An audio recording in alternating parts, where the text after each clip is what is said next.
সৌন্দর্যের অহংকারে অন্ধ এক মেয়ে। কিন্তু একদিন তার জীবনে এমন কিছু ঘটল যা তার পুরো জীবনটাকে বদলে দিল। তাহলে আজকের গল্প শুরু করা যাক। অনেকদিন আগের কথা। চারদিকে সবুজ ধানক্ষেত, কাঁচা মাটির রাস্তা আর তাল নারকেল গাছ ঘেরা। শালবন নামে একটি শান্ত গ্রাম ছিল। গ্রামের এক প্রান্তে লাল ইটের দোতলা বিশাল জমিদার বাড়ি। সেখানেই থাকতেন অঞ্জনবাবু। অঞ্জনবাবু মানুষ হিসেবে ছিলেন একজন খাঁটি সোনা, কারণ তার মনে দয়া, মায়া ও ভালোবাসার কোনো অভাব ছিল না। আজ পর্যন্ত তার কাছে যারাই সাহায্য চাইতে এসেছি, কেউ ওই খালি হাতে কখনো ফিরে যায়নি। গ্রামের মানুষের কাছে অঞ্জনবাবু ছিলেন ভগবানের সমান। কিন্তু পরিবার বলতে অঞ্জনবাবুর শুধুমাত্র এক মেয়ে ছিল, যার নাম ছিল অলোক সুন্দরী। নামের মতোই সে ছিল অপূর্ব সুন্দরী, যেন পূর্ণিমার চাঁদের আলো তার মুখে নেমে এসেছে। বড় বড় কাজল, কালো চোখ, লম্বা ঘন চুল, আর তার শান্ত হাসিতে যে কাউকে মুগ্ধ করে দিতে পারত সে। কিন্তু অলোক সুন্দরীর স্বভাব ছিল একেবারেই উল্টো। সে মনে করত এই গ্রামে তার মতো সুন্দরী আর কেউ নেই। এমনই একদিন অঞ্জনবাবুর বাড়িতে যে কাজ করেন তিনি আসেন অঞ্জনবাবুর কাছে এবং বলেন, বাবু, আমাকে আমার গ্রামের বাড়িতে যেতে হবে কদিনের জন্য, তাই এই কয়দিন আমি কাজ করতে আসতে পারবো না। কিন্তু আপনি চিন্তা করবেন না, আমার মেয়ে পারুল এসে এই কয়দিন আপনাদের সমস্ত কাজ করে দিয়ে যাবে। ঠিক আছে রামু, টাকা পয়সা লাগলে আমায় বলিস। পরের দিন সকাল হতেই রামুর মেয়ে পারুল জমিদার বাড়িতে কাজ করতে আসে। পারুল ছিল খুবই সাধারণ একটি মেয়ে। প্রথম দিনই কাজ করতে এসে সে নম্রভাবে আলোক সুন্দরীকে বলল। পারুল শান্ত গলায় বলল, দিদিমণি, কোন কাজটা আগে করব? আমাকে এসব ফালতু নামে ডাকার কোনো প্রয়োজন নেই। ওইখানে আমার কাপড়গুলো পড়ে আছে, আপাতত সেইগুলো এখনই ধুয়ে দাও। আর কাপড় ধোয়া শেষ হয়ে গেলে আমার ঘরটা এসে পরিষ্কার করে দিয়ে যাবে। ঠিক আছে, আমি করে দিচ্ছি। তারপর পারুল সেই কাপড়গুলি নিয়ে জমিদার বাড়ির পুকুরে চলে গেল। তারপর সে চুপচাপ কাপড় ধুতে লাগল। হঠাৎ সেখানে অলোক সুন্দরী এসে বলল, ভালো করে ঘষে ধুয়ো, একটুও দাগ যেন কাপড়ে না লেগে থাকে। আমাদের বাড়ির কাপড় তোমাদের বাড়ির মতো নয়। এই কথা বলে আলোক সুন্দরী সেখান থেকে চলে যায়। পারুল আবার মাথা নিচু করে তার কাজ করতে থাকে। সমস্ত কাজ সেরে পারুল তার জন্য বরাদ্দকৃত ঘরে এসে একটু বিশ্রাম নিচ্ছিল। তখন একজন লোক এসে পারুলকে জানায়, আপনাকে জমিদার মশাই তার ঘরে ডেকে পাঠিয়েছেন। ঠিক আছে, আপনি যান, আমি আসছি। জমিদারবাবু নিজের ঘরে বসে পারুলের জন্যই অপেক্ষা করছিলেন। তখনই সেখানে পারুল আসে। আপনি আমায় ডেকে পাঠিয়েছিলেন জমিদার বাবু?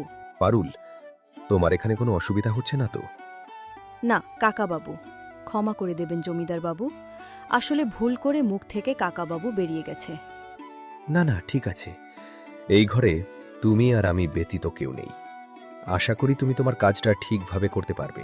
আপনি কোনো চিন্তা করবেন না জমিদার বাবু। আপনি ঠিক যেভাবে চাইছেন কাজটা ঠিক সেভাবেই হবে। তাহলে এখন আমি আসি জমিদার বাবু। কয়েকদিন এভাবেই চলতে লাগল। অলোক সুন্দরীর আচরণ দিন দিন আরও কঠিন হতে লাগল।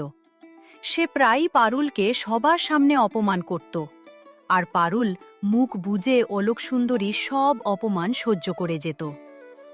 একদিন দুপুরে অলোক সুন্দরীর কয়েকজন বান্ধবী জমিদার বাড়িতে এলো। তখন অলোক সুন্দরী ইচ্ছে করেই পারুলকে ডেকে বলল, এই শোন, আমরা এখন গল্প করব, তাই তুই এখানে দাঁড়িয়ে থাকবি।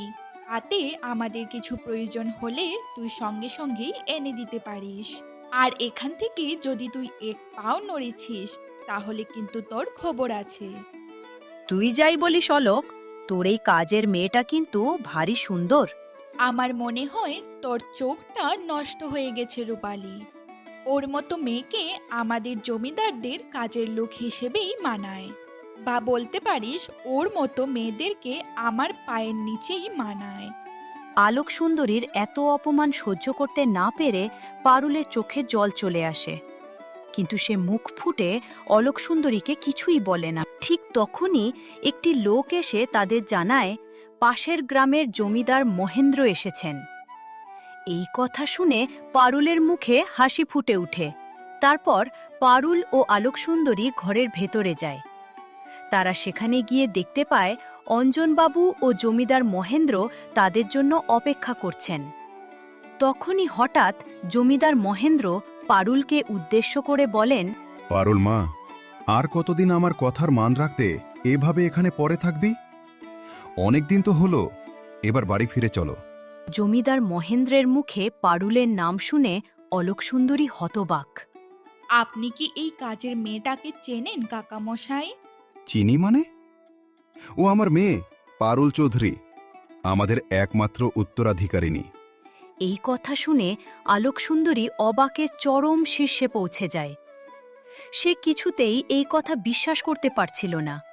অলোক, আমি আর মহেন্দ্রবাবু মিলে এই পরিকল্পনা করেছিলাম। আমি দেখতে চেয়েছিলাম আমার মেয়ে মানুষের মর্যাদা দিতে শিখেছে কিনা, কিন্তু আমি এইবারও ভুল ছিলাম। আমার মেয়ে এখনও মানুষকে তার প্রাপ্য সম্মান দিতে শিখেনি। অলোক সুন্দরীর মুখ ফ্যাকাশে হয়ে গেল। যাকে সে সবার সামনে অপমান করছিল, সেই এত বড় ঘরের মেয়ে।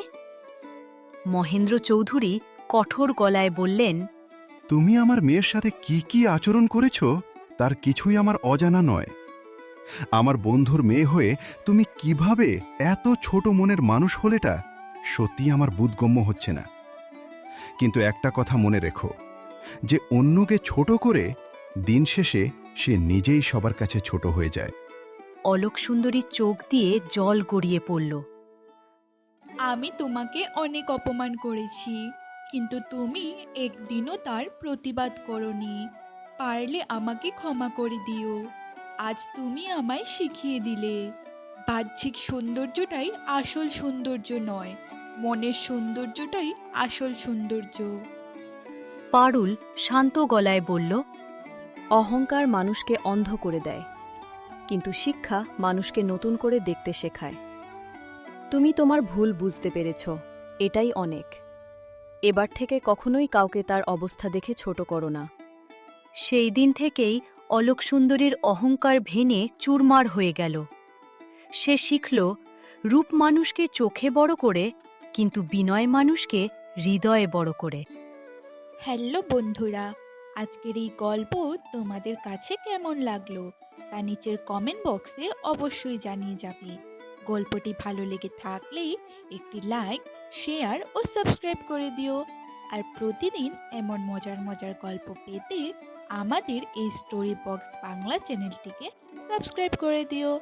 আজকের জন্য এতটুকুই। টাটা। অনেক বছর আগের কথা, মধুবন নামে একটি সুন্দর গ্রাম ছিল। আর সেই গ্রামে কাজল নামে একটি মেয়ে তার কাকা ও কাকিমার সাথে বাস করত। কারণ কাজল যখন ছোট ছিল তখনই তার মা বাবা মারা যায়। তার কাকিমার নাম ছিল সঞ্চিতা ও কাকার নাম ছিল মধু। কাজলের কাকা ও কাকিমার নিজেদের একটি ছোট মেয়ে ছিল, যার নাম ছিল পরী। কাজলের কাকা মধু কাজলকে নিজের মেয়ের মতোই ভালোবাসতো, কিন্তু কাজলের কাকিমা সঞ্চিতা কাজলকে দু চোখে একদম সহ্য করতে পারতো না। কাজলের কাকিমা সঞ্চিতা কাজলের উপর শারীরিকভাবে অত্যাচার করতে চাইলেও সে তার স্বামীর জন্য কাজলের উপর কোনো অত্যাচার করতে পারতো না। তাই কাজলের কাকিমা কাজলকে দিয়েই তাদের বাড়ির সমস্ত কাজ করিয়ে নিত। কাজল দেখতে অনেক বেশি সুন্দর ছিল এবং কাজলের মনটিও ছিল অনেক সুন্দর। সে তার কাকা ও কাকিমাকে অনেক বেশি ভালোবাসতো। আর কাজল একজন সৎ ও দয়ালু প্রকৃতির একটি মেয়ে ছিল। এই কাজল, কোথায় তুই? তোর জন্য কি এখনো সকাল হয়নি? কাল রাতের বাসনপত্র সব এখনো রান্নাঘরে পড়ে আছে। বাড়ির উঠোনটাও তুই এখনো পর্যন্ত ঝাড়ু দিসনি। কাজল তার কাকিমার গলার আওয়াজ পেয়ে তখন ঘর থেকে বেরিয়ে আসে। আমি এক্ষুনি সব কাজ করে দিচ্ছি কাকিমা। আসলে আজকে আমার ঘুম থেকে উঠতে একটু দেরি হয়ে গেছে। হ্যাঁ, পেয়েছো তো কাকা সরকারি হোটেল, তাই বিনামূল্যে প্রতিদিন গান্ডে পিন্ডে গিলে যাচ্ছ। আর কাজের কথা বললেই তোমার যত সব বাহানা শুরু হয়ে যায়। নিজের কাকিমার মুখে এমন কথা শুনে কাজলের মনে অনেক কষ্ট লাগে, কিন্তু সে তার কাকিমাকে আর কিছু বলে না। সে তার বাড়ির কাজকর্মগুলি করার জন্য তখন সেখান থেকে চলে যায়। কবে যে এই বোঝাটাকে নিজের ঘাড় থেকে নামাতে পারবো ভগবানই জানে। যতদিন পর্যন্ত একে নামাতে না পারছি ততদিন পর্যন্ত আমার শান্তি নেই। কাজল তারপর তাদের বাড়ির বাসনপত্র নিয়ে তাদের বাড়ির পাশেরই একটি নদীতে চলে যায়। আর তখনই সেখান দিয়ে তাদের গ্রামেরই এক প্রভাবশালী বৃদ্ধ ব্যক্তি যাচ্ছিলেন। আর তখন বৃদ্ধ লোকটি কাজলকে সেই নদীর পাড়ে দেখতে পায়। কাজল যেহেতু দেখতে অনেক বেশি সুন্দর ছিল, তাই বৃদ্ধ লোকটির কাজলকে দেখা মাত্রই তার মনে একটি শয়তানি বুদ্ধি আসে। তখন লোকটি কাজলকে উদ্দেশ্য করে বলে, কি রে কাজল, বাসন ধুচ্ছিস নাকি? এই তো কাকামশাই, কিছু বাসনপত্র ধুচ্ছিলাম আর কি। জানিস কাজল, তোর জন্য আমার খুব মায়া হয়। তুই এত ছোট একটি মেয়ে, আর তোর কাকি তোকে দিয়ে তার বাড়ির সমস্ত কাজ করায়। তোর কষ্টটা আমি বুঝি রে, তোর জন্য আমার খুব মায়া হয় রে কাজল। না না কাকামশাই, আমার কেন কষ্ট হবে? আমার বাড়ির কাজ আমিই তো করব, এটাই তো স্বাভাবিক। কাকিমার তো আস্তে আস্তে বয়স হচ্ছে, তার জন্যই আমি নিজে থেকেই বাড়ির সমস্ত কাজ করি।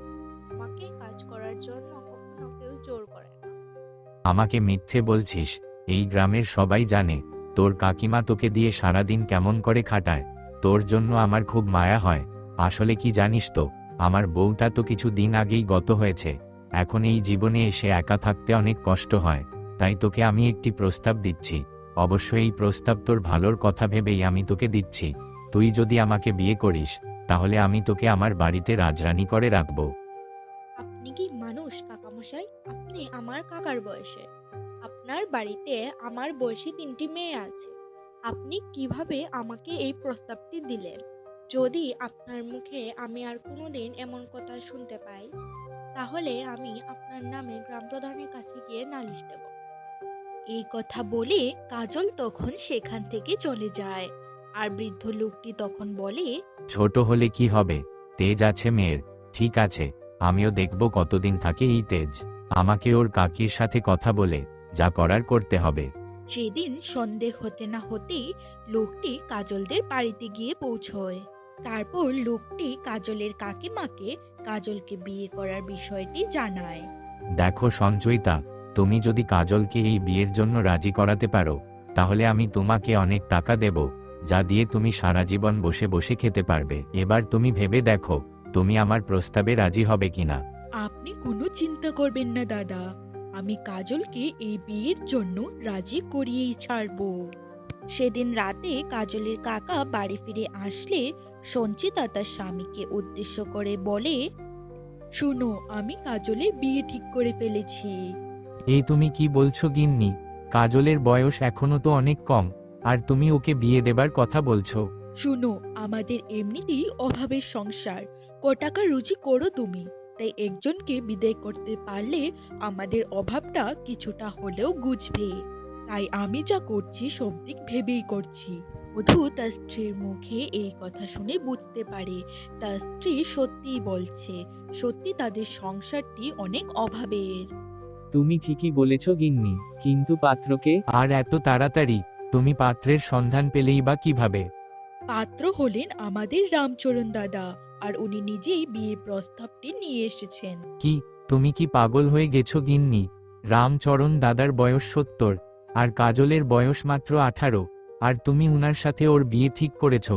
নিজের মেয়ে হলে তুমি কি এমন করতে পারতে ওর সাথে? ও তো আমার আর নিজের মেয়ে নয়, তাই না? আর রামচরণ দাদা আমাকে বলেছেন উনি কাজলকে বিয়ে করলে আমাদের অনেক টাকা পয়সা দেবেন। আমাদের নিজেদের ঘরেও তো একটি ছোট মেয়ে আছে, তুমি কি তার কথা ভুলে গেছো?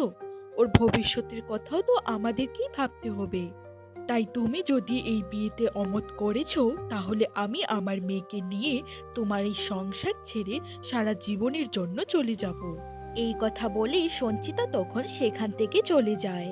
সঞ্চিতা চলে যাওয়ার পর মধু তখন মনে মনে ভাবে, না, আমাকে আজ রাতের মধ্যেই কিছু একটা করতে হবে। মেয়েটার জীবনটা তো এভাবে ধ্বংস হয়ে যেতে দেখতে পারি না। আর এই কথা বলে মধু তখন কাজলের ঘরে যায়। কাকা, তুমি কিছু কি দরকার ছিল? আমাকে ডেকে পাঠাতে আমি নিজেই চলে যেতাম তোমার ঘরে। শুন রে মা, তুই আজ রাতেই এই বাড়ি ছেড়ে চলে যাবি। তোকে আমি যাবার সময় কিছু টাকা দিয়ে দেব। তোর কাকিমা রামচরণ দাদার সাথে তোর বিয়ে ঠিক করেছে। উনাকে বিয়ে করলে তোর জীবন শেষ হয়ে যাবে, আর এটা আমি কিছুতেই হতে দেব না। কিন্তু কাকা, আমি তোমাদের ছেড়ে কিভাবে থাকবো? সবই ভগবানের ইচ্ছে রে মা, আর কোনো উপায় নেই। পরের দিন রাতেই কাজল তার কাকার বাড়ি ছেড়ে সারা জীবনের জন্য চলে যায়। বাড়ি থেকে তো বেরিয়ে আসলাম, কিন্তু এখন কোথায় যাব? না, এখানে দাঁড়িয়ে থাকাটা ঠিক হবে না। আমি বরং সামনের দিকে এগিয়ে যাই। এই কথা বলে কাজল তখন সামনের দিকে এগিয়ে যায়। কিছুটা রাস্তা যাওয়ার পর সে সামনে একটি লোককে পায়ে হাত দিয়ে বসে থাকতে দেখে। লোকটিকে এই অবস্থায় বসে থাকতে দেখে কাজল তখন লোকটির দিকে এগিয়ে যায়। তারপর সে লোকটিকে উদ্দেশ্য করে বলে, আপনি কে? আর এত রাতের বেলায় রাস্তায় বসে কি করছেন? আমি পাশের রাজ্যের জমিদার। এই গ্রামে আমি ছদ্মবেশে আমার একটা কাজ করতে এসেছিলাম, কিন্তু রাত হয়ে যাওয়াতে আমি আর বাড়ি ফিরে যেতে পারিনি। এই রাস্তা দিয়ে যখন যাচ্ছিলাম তখন কিছু ডাকাত মিলে আমার জিনিসপত্র নেবার জন্য আমার সঙ্গে মারামারি করতে শুরু করে। এর ফলে আমি আমার পায়ে অনেক ব্যথা পাই। এখন আমি উঠে দাঁড়াতে পর্যন্ত পারছি না, আর রাত হয়ে যাওয়াতে সাহায্যের জন্যে কাউকে ডাকতেও পারছি না। লোকটির মুখে সমস্ত কথা শুনে কাজলের তার প্রতি অনেক মায়া হয়। তাই সে লোকটিকে বলে, আপনি এখানে কিছুক্ষণ অপেক্ষা করুন, আমি আসছি। এই কথা বলে কাজল তখন সেখান থেকে চলে যায়। আর লোকটি সেখানে বসেই কাজলের জন্য অপেক্ষা করতে থাকে। কিছুক্ষণ পরেই কাজল তার হাতে করে কিছু ঔষধি ফুল সেখানে নিয়ে আসে। তারপর সেই ঔষধি ফুল কাজল লোকটির পায়ে যত্ন সহকারে লাগিয়ে দেয়। কাজল যখন লোকটির পায়ে ঔষধি ফুল লাগাচ্ছিল, তখন লোকটি খেয়াল করে কাজল দেখতে অনেক বেশি মায়াবী ও সুন্দর। চাঁদের আলোতে কাজলের সৌন্দর্য যেন দ্বিগুণ বেড়ে গেছে। আর ততক্ষণে ওষুধ লাগানো শেষ হলে কাজল বলে, আপনি কিছুক্ষণ অপেক্ষা করুন। কিছুক্ষণের মধ্যে আপনার পা ব্যথা সম্পূর্ণভাবে কমে যাবে। কিছুক্ষণ পরে কাজলের কথা মতো লোকটির পায়ের ব্যথা সম্পূর্ণভাবে কমে যায়। তোমাকে অনেক ধন্যবাদ এত রাতে আমাকে সাহায্য করার জন্য। কিন্তু তুমি কে, আর এত রাতের বেলা তুমি এই রাস্তার মধ্যে কি করছো? লোকটির মুখে নিজের বাড়ির কথা শুনে কাজলের মন অনেক খারাপ হয়ে যায়। তখন সে লোকটিকে উদ্দেশ্য করে বলে, আসলে আমার থাকার কোনো জায়গা নেই, তাই আজ রাতটা কাটানোর জন্য একটি আশ্রয় খুঁজছিলাম। কাজলের মুখে এই কথা শুনে লোকটি কিছুটা অবাক হয়। তাই সে কাজলকে বলে, তুমি আজ আমার প্রাণ বাঁচিয়েছ, তাই আমি তোমার প্রতি কৃতজ্ঞ। তুমি আমার সাথে আমার জমিদার বাড়িতে চলো, সেখানে তোমার থাকতে কোনো অসুবিধা হবে না। আমি কথা দিচ্ছি তোমায়। কাজলের আর যাবার কোনো জায়গা না থাকলে সে লোকটির এই কথায় রাজি হয়ে যায়। জমিদার বাড়িতে পৌঁছতে পৌঁছতে তাদের দুজনের প্রায় সকাল হয়ে যায়। আচ্ছা, তোমার নাম কি? তোমার নামটাই এখনো পর্যন্ত জানা হলো না। আর তুমি কি ছোট থেকেই অনাথ? আমার নাম কাজল। ছোটবেলাতেই আমার মা বাবা মারা যান। তারপর থেকেই আমি আমার কাকা কাকিমার সাথে থাকতাম। তারপর কাজল তার সাথে ঘটে যাওয়া সমস্ত ঘটনা এক এক করে লোকটিকে খুলে বলতে শুরু করে। সমস্ত ঘটনা শুনে লোকটির অনেক খারাপ লাগে। তখন সে কাজলকে বলে, তুমি কি আমাকে বিবাহ করবে? আমি তোমাকে কথা দিচ্ছি, আমি কখনো তোমাকে কোনো কষ্ট পেতে দেব না। আসলে সেই জমিদার অনেক বেশি সৎ ও দয়ালু প্রকৃতির মানুষ ছিলেন। আর কাজলকে দেখে তিনি বুঝতে পেরেছিলেন কাজলও অনেক সৎ ও দয়ালু প্রকৃতির একটি মেয়ে। আর সেই দিনের পরে দেখতে দেখতে প্রায় অনেকগুলি বছর কেটে যায়। কাজলের বয়স 30 পেরিয়েছে। সেই দিন সে জমিদারের বিয়ের প্রস্তাবে রাজি হয়েছিল। আর ধীরে ধীরে সে সেই রাজ্যবাসীর কাছে হয়ে ওঠে তাদের জননী, কারণ সে তাদের সমস্ত বিপদ আপদে সুখে দুঃখে সবসময় তার রাজ্যবাসীর পাশে থেকেছে। সে তার রাজ্যবাসীকে কখনো কোনো কষ্ট পেতে দেয়নি। হ্যালো বন্ধুরা, আমি হলাম এঞ্জেল। তোমরা সবাই কেমন আছো? আজকের এই গল্প তোমাদের কাছে কেমন লাগলো তা নিচের কমেন্ট বক্সে অবশ্যই জানিয়ে যাবে। আর গল্পটি যদি তোমাদের ভালো লেগে থাকে তাহলে একটি লাইক ও শেয়ার করতে ভুলবে না কিন্তু। আর প্রতিদিন এমন মজার মজার গল্প পেতে আমাদের এই স্টোরি বক্স বাংলা চ্যানেলটিকে সাবস্ক্রাইব করে দিও। আজকের জন্য টাটা।